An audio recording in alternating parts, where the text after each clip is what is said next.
Assalamualaikum warahmatullahi wabarakatuh.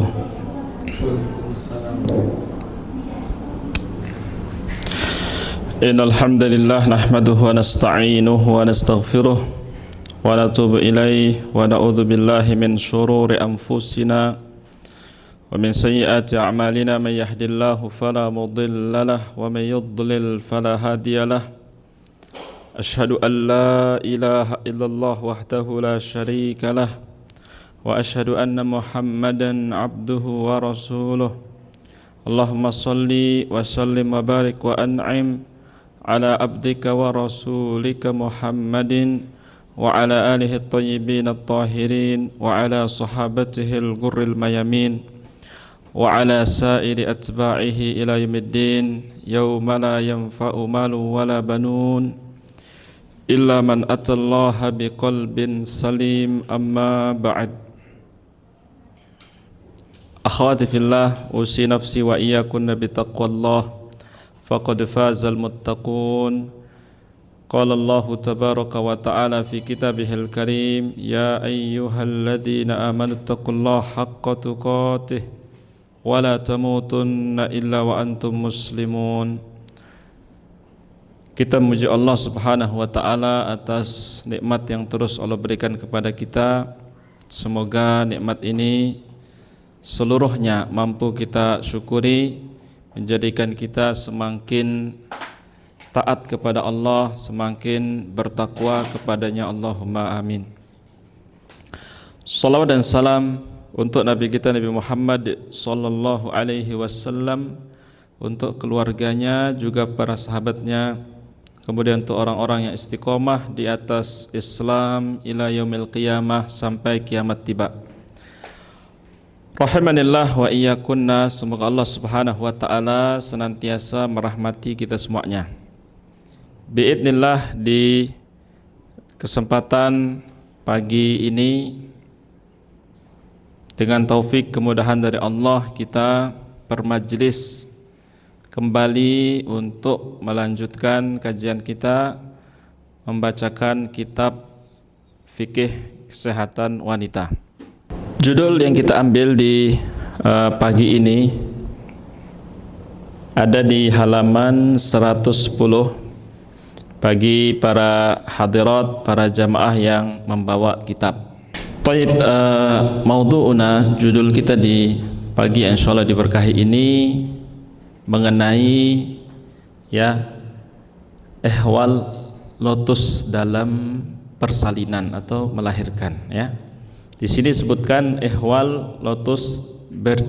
Nah, jadi bagaimana bahasan berkaitan dengan cara melahirkan yang tidak umum, tapi di zaman sekarang ini sudah banyak dipraktikkan, ya. Kita melihat sudah banyak para ahli kandungan, ya, dan yang berkaitan dengan itu mulai mengamati, menganalisa, ya, memberikan bimbingan kepada para calon ibu ketika melahirkan dengan proses seperti ini. Nah, kata-kata ehwal di situ artinya adalah kondisi, ya, keadaan, atau bisa kita sebut sebagai bahasan, ya, ehwal. Kemudian lotus ini kalau kita perdetail maknanya memiliki beberapa arti. Apabila dikaitkan dengan proses kelahiran atau melahirkan, maka ini lebih kita artikan sebagai cara melahirkan yang betul-betul alami, sehingga di situ tidak ada pemotongan tali pusar sebagaimana yang kita ketahui bersama ketika seorang wanita baru saja melahirkan bayinya, maka tali pusarnya langsung pada saat itu akan dipotong. Nah, beda halnya dengan lotus, maka tali pusar ini akan dibiarkan sampai betul-betul terputus secara alami. Nah, ini yang dimaksud. Maka kata-kata lotus ini kalau kita artikan secara umum dalam bahasa Indonesia, Ini bisa berarti bunga teratai. Jadi bunga teratai ini bunga yang melambangkan perjuangan yang sangat alami, ya, di mana dia tumbuh di atas lumpur. Kemudian ya walau demikian sulitnya, ya walau demikian alaminya keadaan bunga tersebut, namun tetap mampu ya memberikan bunga yang harum dan indah untuk dipandang. Maka kata-kata lotus di sini bisa kita artikan sebagai ya satu kemurnian yang indah atau satu perjuangan yang melahirkan kemurnian dan keindahan.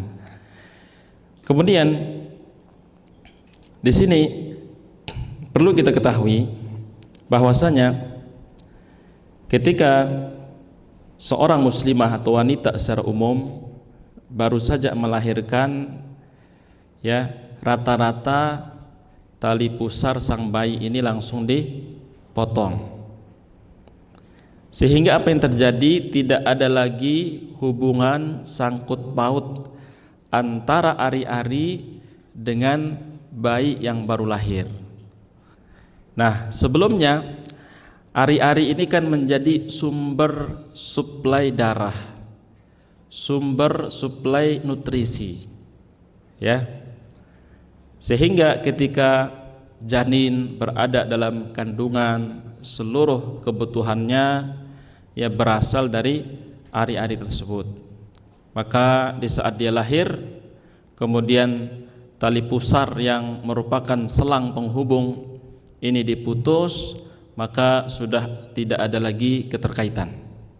Ini cara melahirkan yang sangat umum ya sejak dulu sampai sekarang, dan tentu masih dominan dan mayoritas. Kemudian yang kedua, ya, ketika seorang wanita melahirkan anaknya, ternyata tali pusar ini tidak langsung dipotong, ditunda dulu. Lahir sekarang, anak itu menangis, tidak langsung dipotong, tidak langsung diproses pemotongannya, akan tetapi ditunda. Nah, penundaan ini terbagi menjadi dua. Ya, ada yang menunda tapi hanya beberapa saat saja. Kenapa demikian? Karena masih diharapkan dari ari-ari tersebut masih berlangsung proses ya transfer darah dan nutrisi. Nah, sebagian lagi mungkin para jamaah jarang mendengar ya, ketika ya sang anak sudah lahir, ya pemotongan tali pusarnya ditunda, kemudian ada perlakuan khusus ya di pelurut, ya ujung tali pusar yang menempel pada ari-ari itu dipelurut dengan ibu jari dan jari telunjuk, ya kemudian didorong ke arah tali pusar yang di ujung perutnya bayi. Tujuannya apa? Supaya ya ada darah atau nutrisi yang masih bisa disuplai, tapi menggunakan bantuan tangan orang lain. Jadi itu tali pusarnya panjang, dia tekan ya pada posisi yang paling dekat dengan ari-ari plasenta, kemudian dia pelurut, dia dorong ya ke arah mana? Sampai pada ujung tali pusar yang bersambung atau melekat dengan perut si bayi, ya, sehingga seluruh kandungan yang ada di sepanjang tali pusar itu masuk ke dalam perutnya. Ini bisa difahami gambarannya? Kita cuma bisa menerangkan saja dengan lisan, ya. Tidak mampu mempraktikkan, ya. Jadi ini saya ulangi, penundaan ini ada beberapa gambaran. Yang pertama, ditunda begitu saja tanpa ada perlakuan khusus, artinya setelah lahir itu tidak langsung diproses pemotongan tali pusarnya. Kemudian setelah beberapa saat baru kemudian dipotong. Nah, yang kedua, ya, dalam penundaan ini terdapat perlakuan khusus. Apa itu? Ya, ditekanlah ujung tali pusar yang dekat atau melekat dengan ya ari-ari tersebut, kemudian didorong di pelurut ya dengan menggunakan ibu jari dan jari telunjuk, tentunya setelah dibersihkan dalam kondisi steril ya, sampai pada ujung tali pusar yang melekat pada perut si bayi. Apa tujuannya? Supaya seluruh ya yang terkandung dalam sepanjang tali pusar itu bisa didorong untuk masuk ke dalam perutnya bayi. Kenapa demikian? Karena disepakati bahwasanya ya apa yang terkandung di situ dibutuhkan, sehingga bayi tersebut mendapatkan tambahan suplai nutrisi, sehingga bayi tersebut ya mendapatkan tambahan suplai darah. Nah, kemudian yang ketiga, penundaan ini, nah inilah yang akan kita bahas pada pertemuan kita di pagi yang insya Allah diberkahi ini. Ini yang disebut dengan lotus, di mana penundaannya ini lama. Ya, berapa hari Ustadz? Bisa antara 3 sampai 10 hari. Ini ya agak ngeri nih. Ya, ari-ari dikeluarkan bersamaan dengan si bayi ya, sepanjang 3 sampai 10 hari ini selalu berada di sampingnya. Kalau bayi kita pindah, ari-arinya ikut diangkat. Ini ibaratnya kayak kompornya ibu-ibu nyambung sama tabung gas. Nah, tidak terpisahkan. Ya, begitu. Bayangkan apa yang terjadi sepanjang 3 atau 10 hari ini. Nah, karena ini ya kita tahu ya, ari-ari itu kalau di kampung, mungkin di kota juga masih sama, banyak para orang tua yang baru saja menjadi orang tua ini panik ya, ini diapakan Ustaz? Apakah ya langsung dikubur? Menguburnya seperti apa? Apakah perlu dikasih lampu penerang? Pernah lihat ari-ari dikasih lampu penerang? Ditanamnya di mana? Apakah di sisi kiri rumah atau di kanan?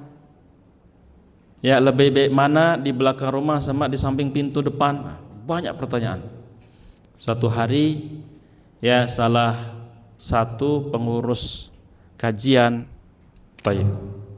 ya salah satu DKM kita di Kota Balikpapan ini menghubungi malam-malam, sepertinya panik. Apa yang dia tanyakan? Dia bertanya karena ari-ari ini terlanjur dia bungkus dan dia letakkan di tempat pembuangan sampah. Kemudian dia takut, ini salah atau benar? Ya, dia cari-cari ternyata sudah nggak ada. Siapa yang ngambil? Ya tukang sampah ya. Siapa yang ngambil? Ya tukang sampah. Nanti kalau dijawab yang lain ya kan aneh-aneh. Gitu. Nah, orang kampung macam-macam itu pikirannya. Ya. Nah, ini mengenai metode lotus. Jadi dibiarkan, bahkan sebagian ahli kandungan menerangkan ya ketika si bayi ini dikasih popok ya, ari-arinya juga dikasih lapis kain tipis ya, diberlakukan apa sama gitu. Ketika si bayi ini dimandiin, ari-arinya ikut dibasuh. Ibu-ibu kebayang nggak? Repot ya. Tapi di sini ada banyak sisi baik yang ingin didapatkan. Nah, sehingga nanti hukumnya bisa boleh karena kembali pada hukum asal selagi mudaratnya tidak muncul. Kemudian yang kedua bisa tidak boleh kalau sebab dan inspirasinya adalah ya tasyabuh kepada orang-orang yang punya keyakinan yang menyimpang ya. Jadi tidak boleh apabila motivasinya adalah tasyabuh dengan keyakinan-keyakinan yang menyimpang. Yang mana contoh keyakinan menyimpang? Ada yang meyakini ya bahwasanya ari-ari itu sebenarnya anak kita yang lahir. Masuk akal nggak? Jadi kalau dikasih kasih popok juga. Kalau dimandiin, ya mandiin juga. Karena itu saudaranya. Itu yang sepanjang ini memperjuangkan hidupnya di dalam perut. Segala kebutuhannya ya datang dari situ. Nah, ini bahasa mereka. Sehingga begitu dihormati. Ya, dia tidak berani memutus. Kenapa demikian? Alasannya sepanjang ya janin ini ada di perut, yang menemani dia itu ari-arinya. Ketika keduanya keluar, ini dianggap bersaudara, sehingga perlakuannya diusahakan sama. Dan orang tuanya tidak berani ya memisahkan mereka, sampai mereka yang memisahkan diri mereka berdua. Jadi seolah-olah kalau lotus ini dia putus dengan sendirinya, mereka memang sudah saatnya siap berpisah gitu. Ini agak-agak ya baper banget sama ari-ari. Jadi ada yang seperti itu. Nah, itulah keyakinan sebagian orang. Memang tidak bisa kita pungkiri ya, hal-hal semacam itu terjadi. Tidak membenarkan, tapi itu terjadi. Ada juga kan sekelompok orang ya, dia menganggap ya hewan tertentu sebagai saudaranya. Ya, ada yang bilang kalau ada buaya sering datang ke dekat kali rumah kita itu entah kakek atau neneknya misalkan. Nah, keyakinan seperti itu ada apa tidak? Ada saja. Ya. Nah, apalagi yang seperti ini ya, betul ada sisi-sisi logikanya. Ya, kalau dia mengatakan bukankah sepanjang janin ini ada di perut dia yang menemani, ya memang begitu. Ya, ketika dia berada di perut, dari situ sumber makanan dan kebutuhannya, memang begitu. Ya, ada benarnya. Ya, tapi cara meyakininya yang kemudian kurang tepat. Nah, ini berkaitan dengan lotus. Ya, kenapa perlu kita terangkan? Karena bab ini sangat jarang disampaikan, sehingga kebanyakan kaum muslimah merasa tidak perlu untuk tahu. Ya sudahlah. Ya, apa pula itu? Banyak ilmu-ilmu lain yang belum kita fahami, kok udah larinya ke lotus, terlalu jauh. Ya, tapi ini sudah menjadi bahasan banyak orang di luar sana. Para ahli membahas ya, para ahli menganalisa, para ahli meneliti, para ahli menyimpulkan sebesar apa mudorotnya ya bila dibandingkan dengan maslahat atau manfaatnya. Taib. Nah, pertanyaan sebelum kita masuk pada detail materi kita, ibu-ibu melahirkan ini anugerah atau beban? Saya mau tanya Akh Hidayat, nggak tahu dia. Tapi bagi ibu-ibu melahirkan ini, terutama anak pertama, itu lebih besar senangnya apa takutnya? Senang, Masya Allah. Dan kami para lelaki tidak akan pernah mampu membayangkan ya. Ya, kita mikirnya takutnya lebih besar. Gimana nanti kata orang ini antara hidup dan mati. Akhirnya cari-cari ya informasi tentang beratnya proses melahirkan. Oh, ternyata ada juga yang syahid ya kan. Ya, akhirnya dikdakduk. Jadi 1-2 pekan sebelum HPL untuk anak pertama itu enggak tenang. Ya, siangnya gelisah, malamnya kopinya sampai 3 gelas, tetap juga belum tenang untuk tidur. Terutama bagi orang-orang yang diuji, dia mendapatkan proses yang berat.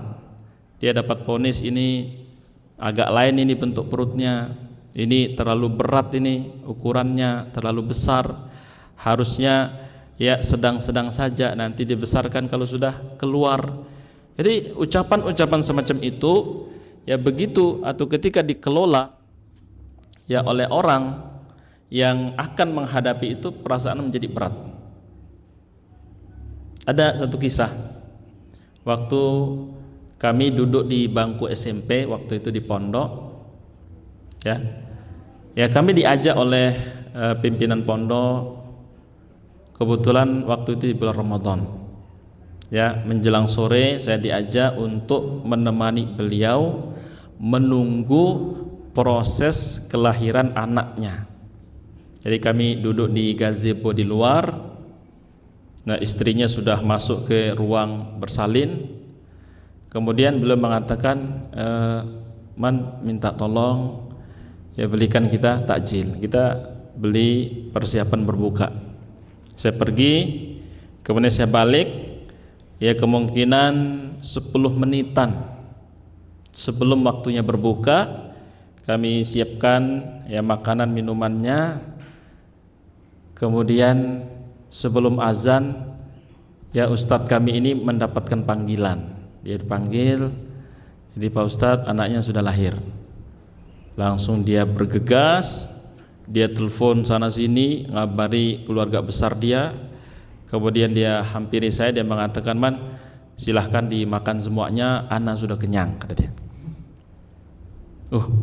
Kok bisa sudah kenyang? Mendengar berita ya kelahiran anak itu sudah lebih daripada makan. Ini masih ingat sampai sekarang. Taib.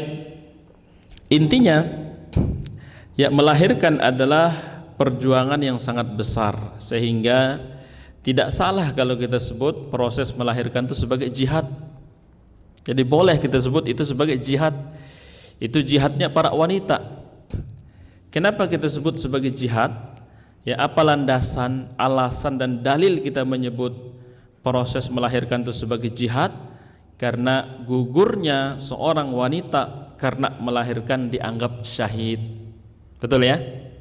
Dapat pahala syahid enggak sesuai materi kita yang lalu? Dapat pahala syahid.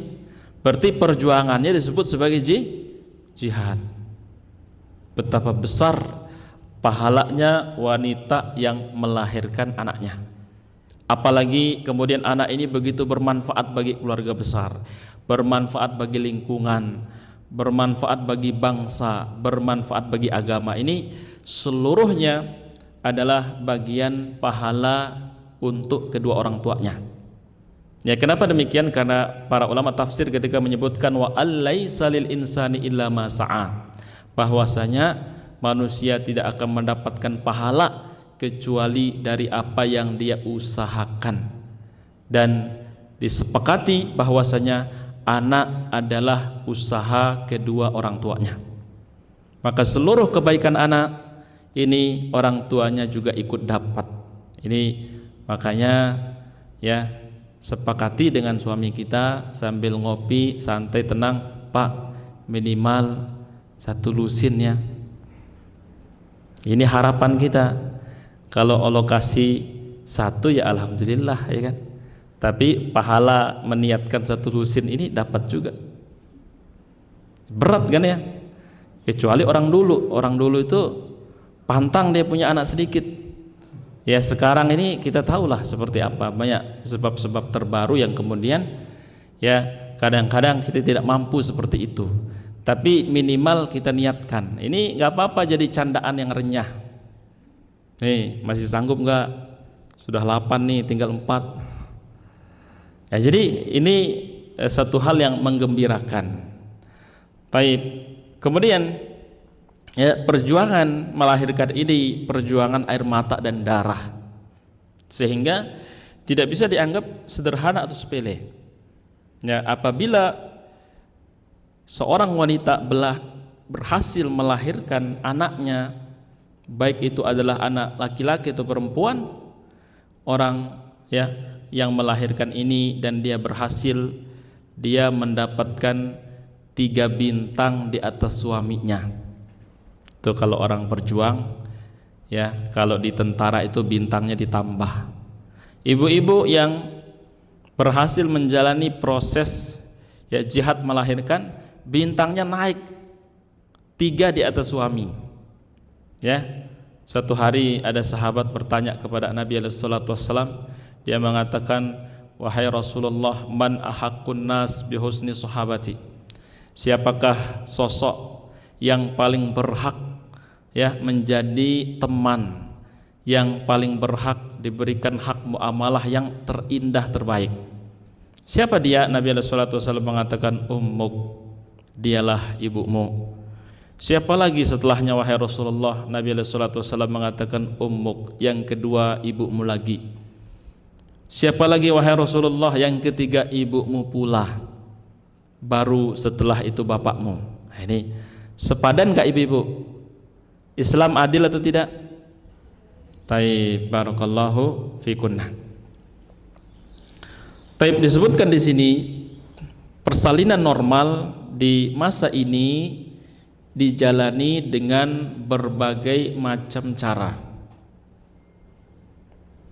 Kaedahnya, selama cara tersebut tidak menimbulkan mudarat yang besar baik terhadap bayi dan ibunya yang melahirkan, maka dalam hal ini Islam tidak melarang cara yang dipakai tersebut.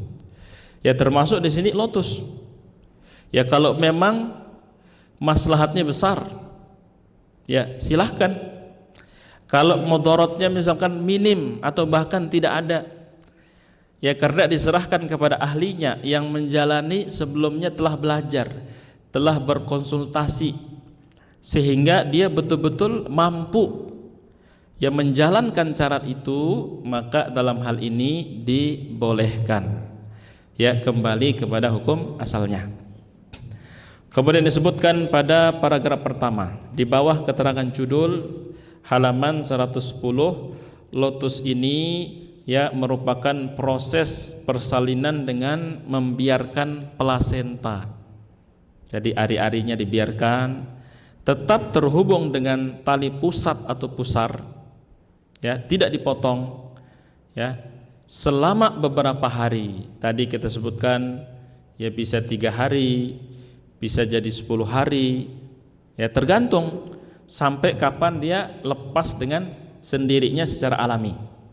Nah, plasenta ini tidak langsung dipotong saat ibu ini baru melahirkan, melainkan dibiarkan mengering dan terlepas sendiri, terlepas, ya. Nah, konsekuensinya ya keluarga yang memilih cara atau metode ini, ya dia perlu menyiapkan segala hal yang diperlukan. Taib, dia perlu menyiapkan segala sesuatunya. Dia siapkan segala sesuatunya. Di sini disebutkan wadah yang betul-betul bisa dijamin bersih ya untuk meletakkan plasenta tersebut. Karena nggak bisa dibiarkan ya begitu saja. Ya dikasih wadah supaya lebih aman. Sehingga apa? Dia akan dibawa kemanapun bayi itu dibawa. Kalau bayinya diangkat ke ruang tamu karena ada keluarga yang berkunjung, plasentanya ikut diangkat. Itu apa, Bu? Ini hari-harinya. Hah? Sudah 4 hari masih ada. Oh, payah ini, nanti ada hantu-hantunya. Repot ini. Ya ini ya plasenta saja. Ya bukan aneh-aneh gitu. Ini enggak ada rohnya. Enggak ada rohnya. Tapi ini agak-agak ya ngeri karena tidak umum. Ya. Ini tidak umum. Ya, sehingga dia dibawa. Ketika bayi ini digendong juga dibawa. Berarti si ibunya gendong bayinya, bapaknya gendong ari-arinya. Ya. Jadi nggak bisa bayinya ditarik, ari-arinya ditinggal, putus. Nah, ini harus dirawat.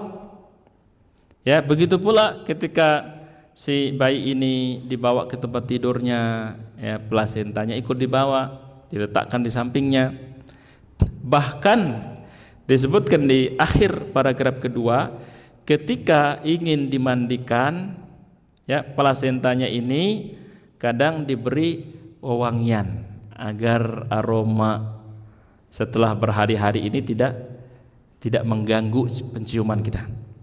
Nah, sebagian menyebutkan ya para dokter yang biasa ya membantu menjalani persalinan dengan metode lotus ini, ya dia mengatakan tidak apa-apa dimandikan, dibasuh nggak apa-apa.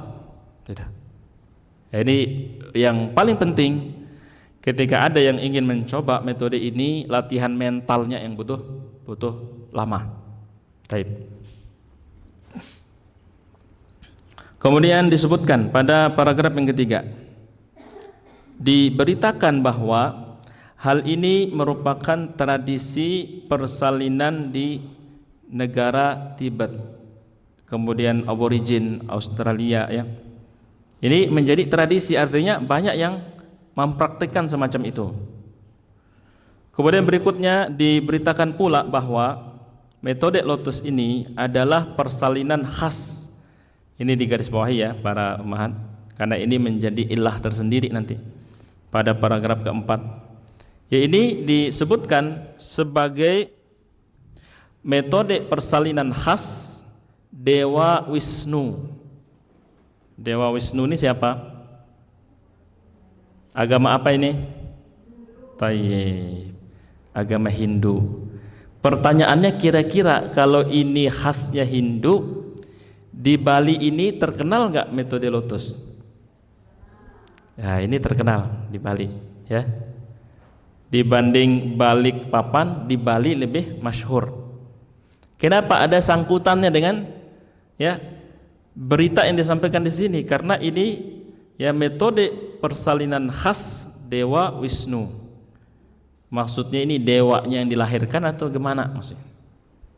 Atau orang-orang yang menisbatkan diri sebagai pengikut Dewa Wisnu ini menggunakan cara ini.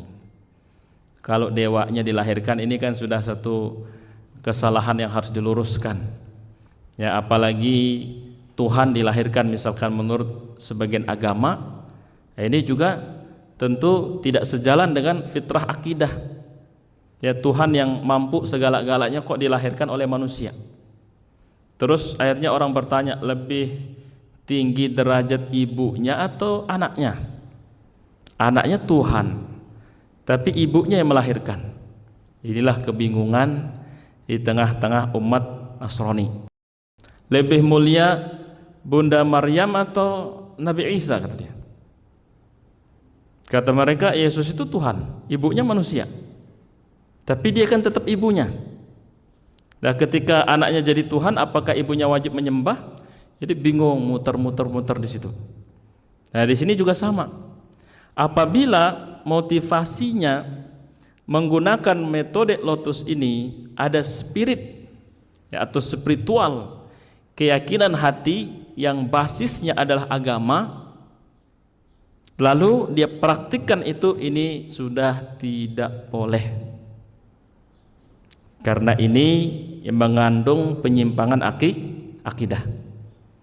Jadi kita ulangi, apabila motivasinya menggunakan metode lotus ini karena menurut ya pengalaman testimoni sebagian orang, katanya anaknya itu lebih bagus tumbuh kembangnya, ya, lebih super dibandingkan yang langsung diputus tali pusarnya.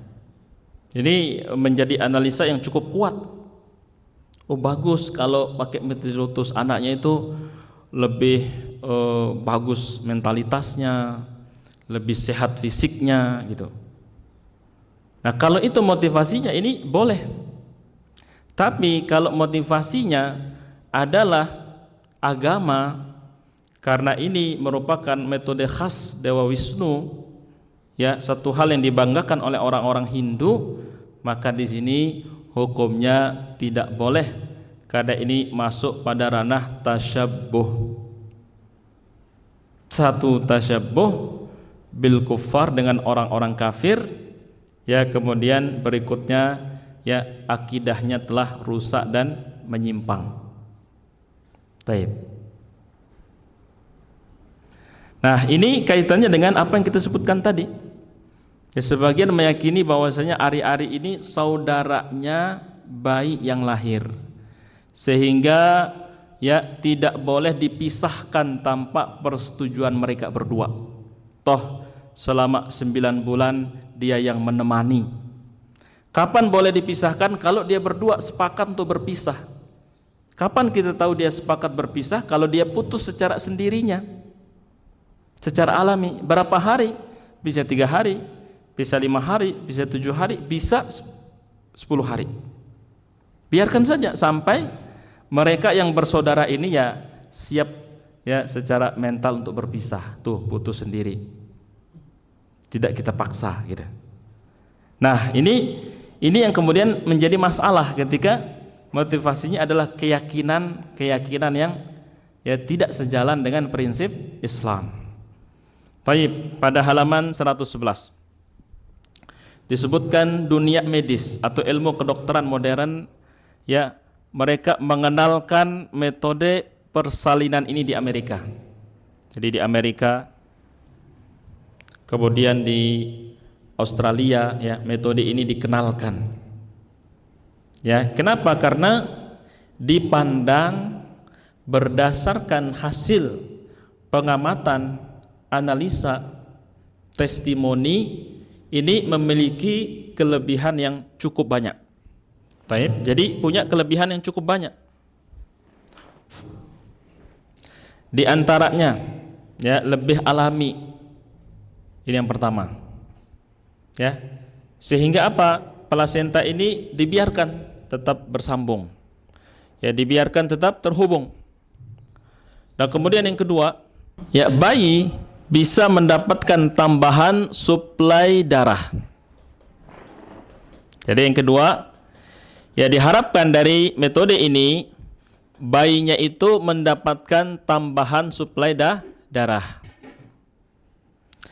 Taib, kemudian yang ketiga, taib, yang kedua, dari metode ini, ya, bayi yang lahir ini mendapatkan tambahan suplai darah. Karena bayi yang lahir ini butuh suplai darah yang cukup, makin maksimal makin bagus. Karena kita tahu, ya, pasti jumlah darah yang dimiliki tidak sama dengan orang dewasa.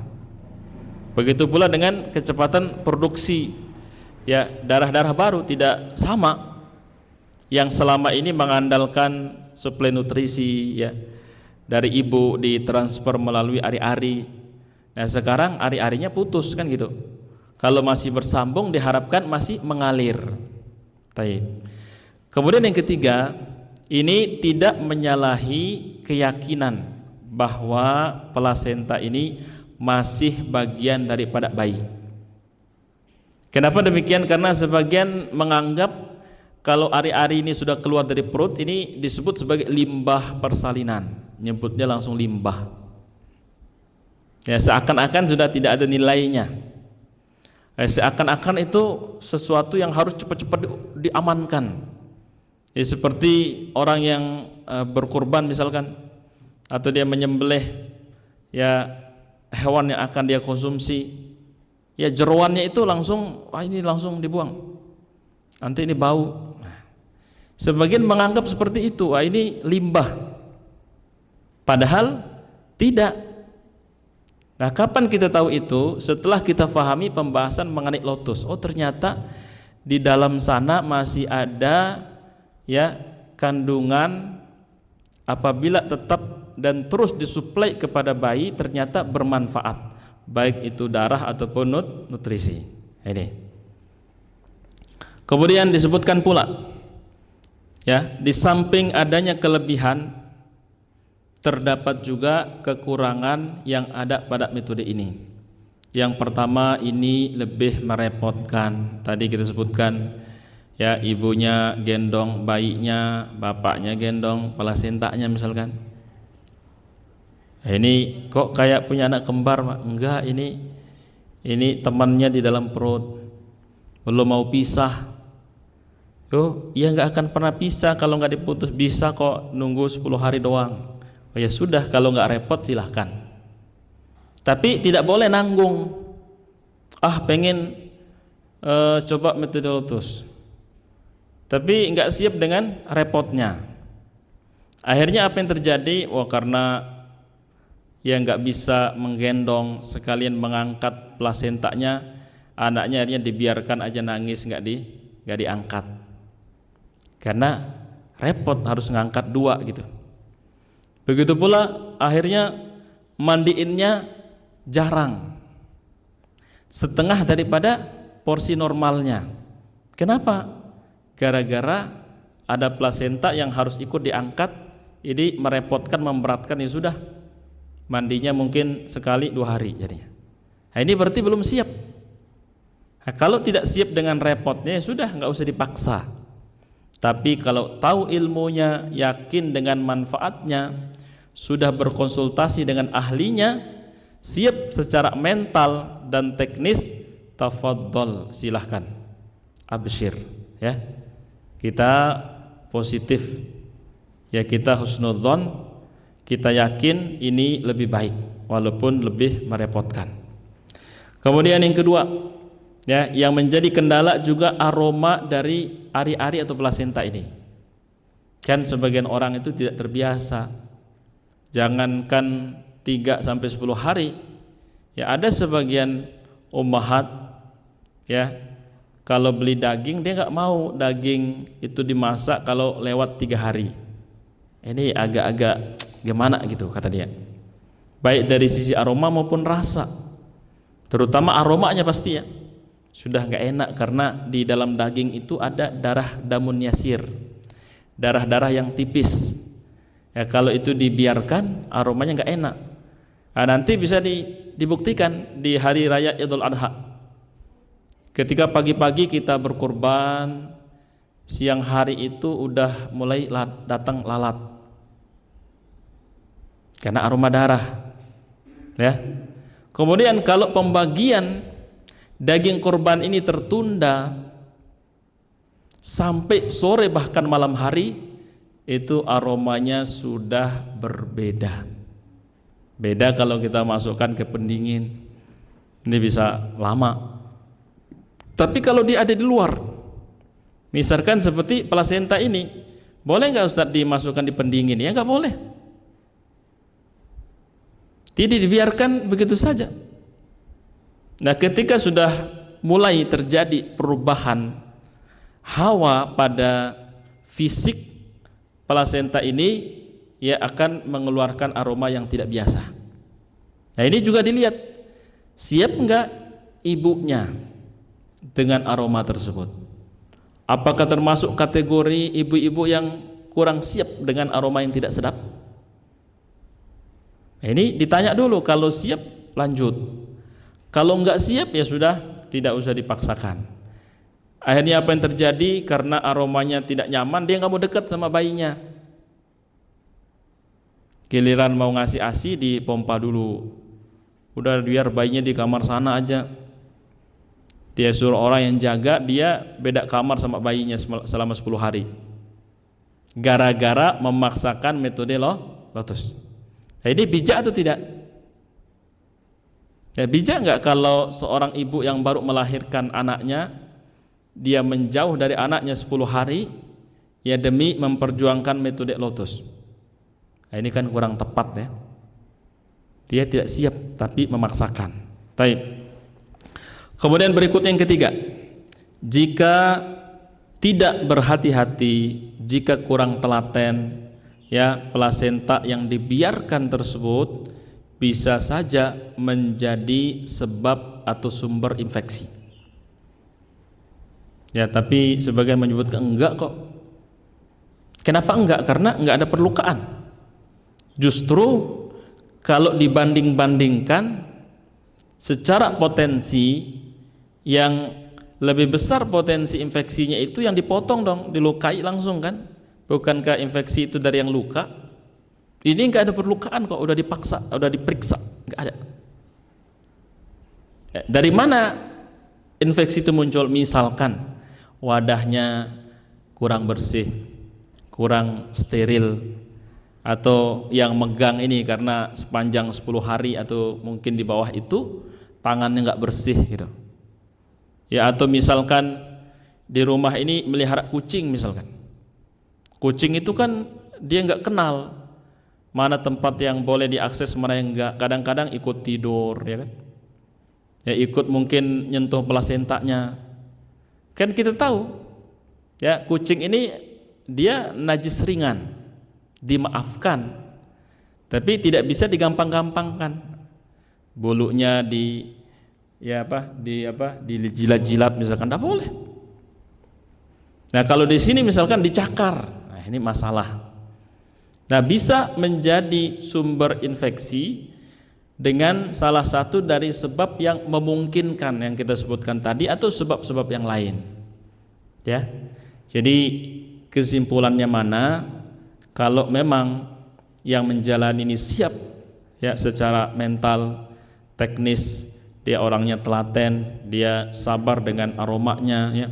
Dia tidak masalah repot, kemudian dia menjaga segala kemungkinan yang buruk, maka ini sangat bagus. Boleh. Tapi kalau dia tidak mampu, dia tidak siap baik secara mental ya ataupun secara teknis, atau misalkan dia tengah-tengah ya antara siap dan tidak, maka sebaiknya tidak usah dipaksakan. Kemudian marilah kita lihat dari sudut pandang medis pada halaman 111. Disebutkan permasalahan ini termasuk dalam urusan duniawi. Walaupun tentu ada hukum fikih berkaitan dengan melahirkan, tapi dominan ini berkaitan dengan sisi duniawi, sehingga perlu kita serahkan kepada ahlinya. Nabi SAW menyebutkan dalam hadis Bukhari, antum a'lamu bi umuri dunyakum, urusan dunia kalian ya, perihal apa-apa yang kalian lakukan, jalankan baik siang dan malam yang menjadi rutinitas ya, ini kalianlah lebih tahu. Kenapa Nabi SAW menyebutkan seperti itu? Karena dunia ini berkembang, dunia ini berubah-ubah dari masa ke masa, dari zaman ke zaman, dari generasi ke generasi terjadi perubahan yang signifikan. Dulu tahun 80 di sini ada yang sudah pegang handphone nggak? Itu orang hebat itu. Kita di kampung itu dulu, di kampung saya di Lombok Timur, kalau lihat orang pakai HP itu kita melototin terus, dia ke kanan mata kita ke kanan, dia ke kiri kita ikut noleh kepala kita, karena ya bisa-bisa cuma satu orang yang punya gitu. Nah sekarang handphone itu dibuang-buang ya, belum rusak sudah ganti. Nah, jadi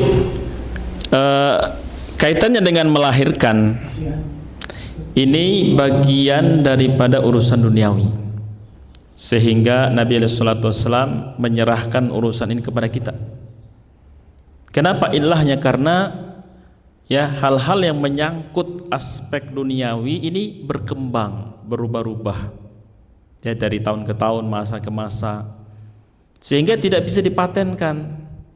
Ya berbeda dengan urusan agama, sejak Nabi SAW mengajarkan kepada kita, lalu agama ini sempurna, al-yauma akmaltu lakum dinakum wa atmamtu ni'mati wa raditu lakumul islam madina. Sejak itu agama ini telah sempurna, paten baku. Maka kaedah-kaedahnya tidak akan pernah berubah. Sampai kapan Ustadz? Sampai kiamat itu tiba. Tapi kalau urusan dunia dia berubah-ubah. Baik. Kemudian Allah Subhanahu wa taala berfirman ya dalam Quran surah An-Nahl ayat 43, fas'alu ahladzikri in kuntum la ta'lamun.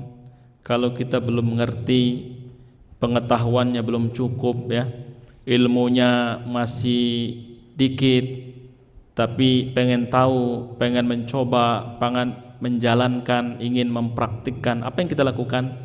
Kita berkonsultasi kepada ahladzikri, ahlinya dalam bidang yang berkaitan ya. Kalau misalkan kaitannya dengan melahirkan, siapa ahlinya? Ya diantaranya ya orang-orang yang berkecimpung di bidang tersebut, pada ahli kandungan misalkan.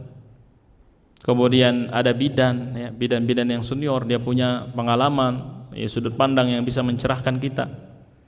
Ya mungkin juga para perawat yang ikut bekerja di IBI misalkan. Ya, kalau di Jawa itu kan banyak rumah sakit IBI, Ikatan Bidan Indonesia. Di sini ada apa tidak? Ada nggak rumah sakit tempatnya ngumpul para bidan? Terus di situ ada mentornya ahli kandungan. Nah biasanya kalau di Jawa itu banyak Nah, ketika bidan-bidan itu sudah merasa sulit, nanti dia ya hubungi ambulan dari IB itu, maka dijemput, ditangani oleh yang lebih ahli di sana. Begitu. Nah, jadi kita bertemu dengan ya ahlu dzikir, orang yang berpengalaman, ya orang yang ahli di bidang tersebut. Maka kita berharap ya sejak sekarang sampai ke depan ini ya dominan ahli kandungan ini perempuan, ini harapan kita. Ya karena kalau laki-laki agak repot, karena yang hamil yang akan melahirkan ini perempuan. Nah, repot kalau dokternya juga perempuan nih, Masya Allah, ini insya Allah aman, harapan kita amannya 100%. Baik. Sehingga tidak canggung mau tanya apapun ya, juga tidak malu, ya tidak ditahan-tahan gitu. Jadi dia leluasa.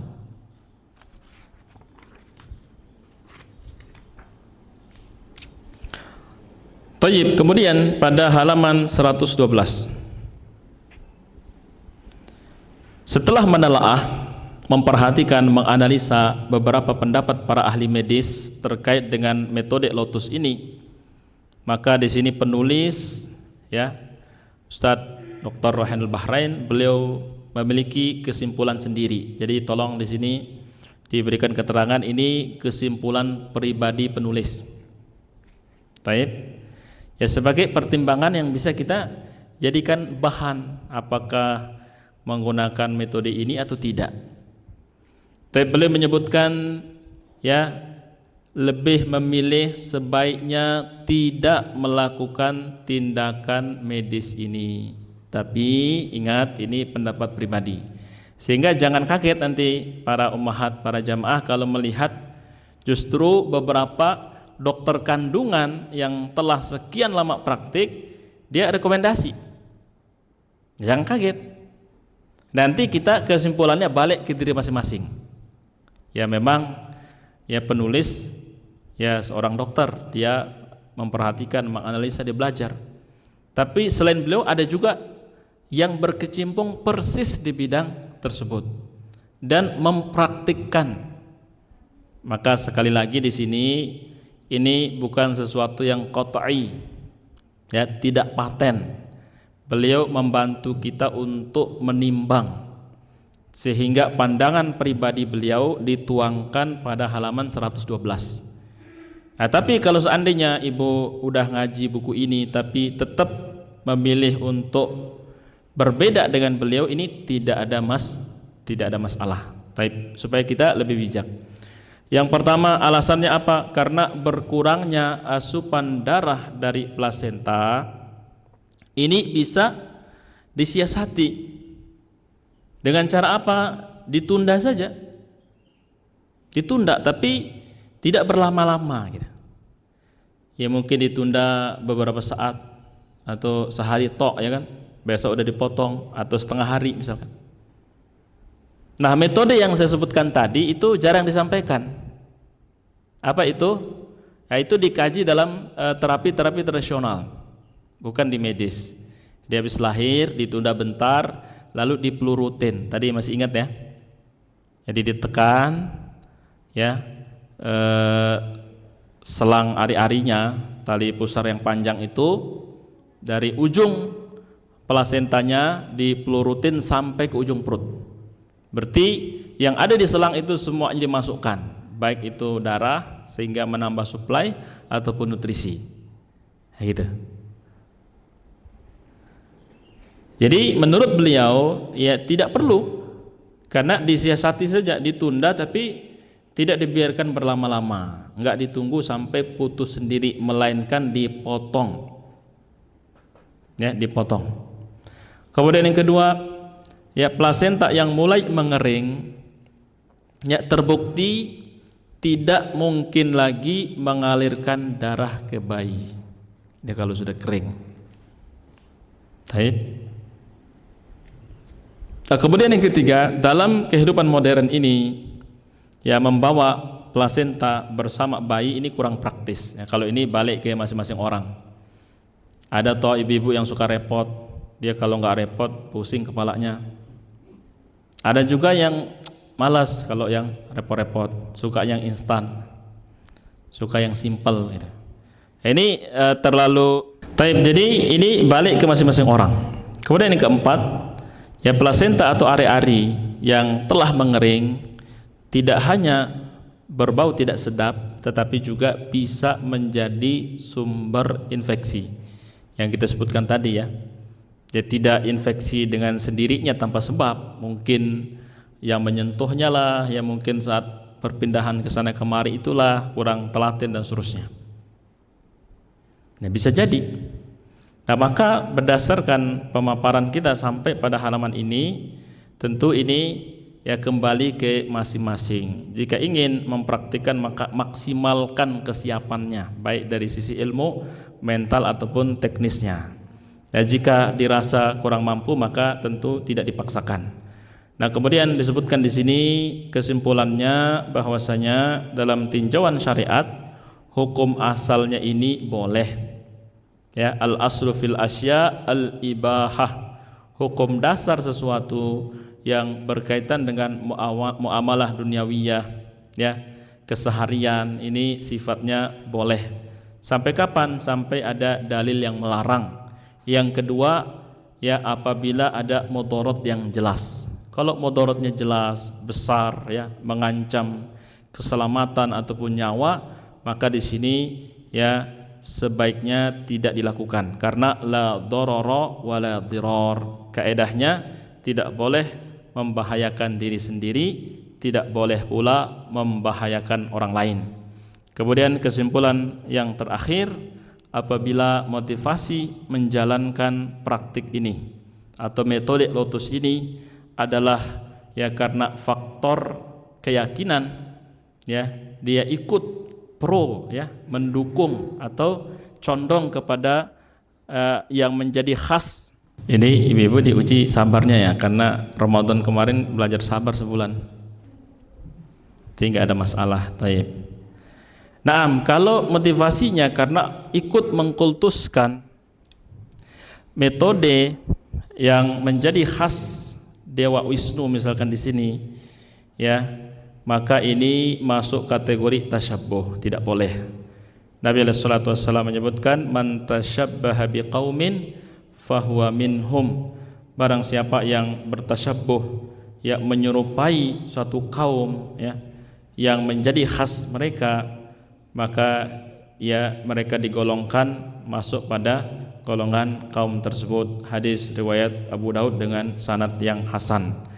Maka di sini kesimpulannya metode lotus ini termasuk urusan duniawi, jadi hukum asalnya adalah mubah, balik kepada ya pilihan dan kesanggupan masing-masing. Yang kedua, jika melihat maslahat dan mafsadatnya, sebaiknya tidak menggunakan metode ini kecuali betul-betul sudah siap dari sisi pengetahuan, dari sisi mentalitas maupun kesiapan teknis. Tapi demikian yang bisa kita sampaikan pada kajian kita pagi ini. Semoga ilmu yang mungkin agak langka disampaikan di majelis ilmu syar'i, tapi ini menjadi penambah wawasan dan pengetahuan kita bahwasanya agama kita, agama Islam, memiliki perhatian terhadap kita manusia dalam seluruh aspek hidup kita. Jazakumullahu khairul jaza. Oh, ditutup kajiannya apa? Ambil satu faedah. Ada faedah ringan di sini. Halaman 114. Taib. Khalas? Taib, masyaallah. Naam. Barakallahu fikunna wa jazakumullahu khairul jaza fid dunya wal akhirah. Semoga Allah Subhanahu wa taala ya menguatkan semangat kita dalam keistiqomahan kita menuntut ilmu. Semoga Allah Subhanahu wa taala menguatkan semangat kita dalam beramal. Semoga Allah Subhanahu wa taala senantiasa menguatkan semangat kita untuk turut andil mengambil peranan dakwah. Semoga kita semuanya termasuk ya orang-orang yang Allah Subhanahu wa taala jadikan penghuni surga firdausnya beserta seluruh orang-orang yang kita cintai. Allahumma amin Wa sallallahu ala nabiyina Muhammad. Walhamdulillahirabbil alamin. Subhanakallahumma bihamdik, asyhadu an la ilaha illa anta, astaghfiruka wa atubu ilaik. Assalamualaikum warahmatullahi wabarakatuh.